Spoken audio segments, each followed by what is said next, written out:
সেখানে একটা খাঁচার মধ্যে তিনটে কালো মুরগি শান্তভাবে বসে আছে। তবে কিছুক্ষণের মধ্যেই যেন পরিবেশটা পাল্টে গেল।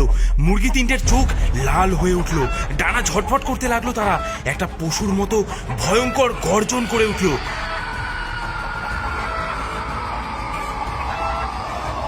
পাঁচুর সারা শরীর যেন ঠান্ডা হয়ে গেল। সে আর এক পাও এগোতে পারছে না, যেন যেন ওর শরীরে আর ওর কোনো হুকুম নেই। হঠাৎ কোত্থেকে যেন ডাইনির জাদু করা ভূতের দল ঘিরে ধরলো পাঁচুকে।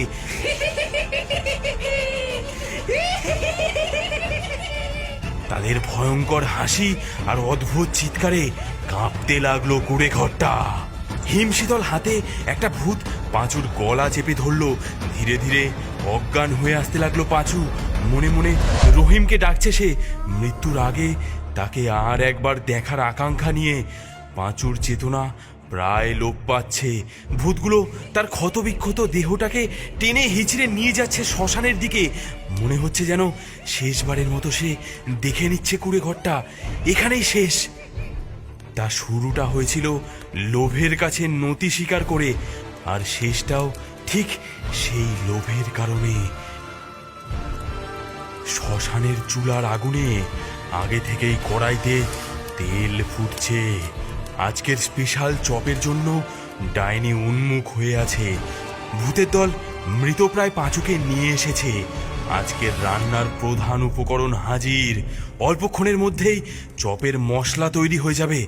আর আর তারপর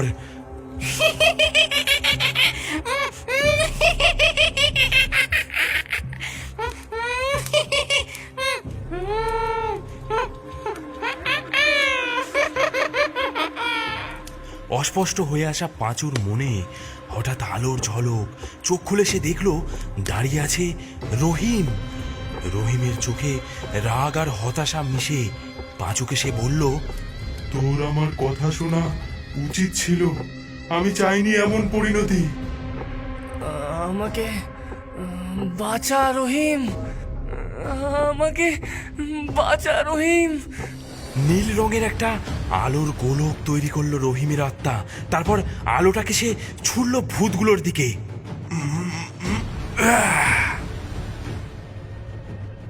আলোর স্পর্শে চিৎকার করে কুঁকড়ে উঠল ভূতের দল। একটার পর একটা ভূত মিলিয়ে যেতে লাগলো। এই সুযোগ বুঝে দৌড়ে কুড়ে ঘরের দিকে ছুটল পাঁচু। তার পিছু নিল দুর্বল কয়েকটা ভূত। রহিমের আত্মার সাহায্যে খাঁচার দরজাটা খুলে দিল পাঁচু। তিনটে কালো মুরগি বেরিয়ে ছুটল ঘরের ভেতর।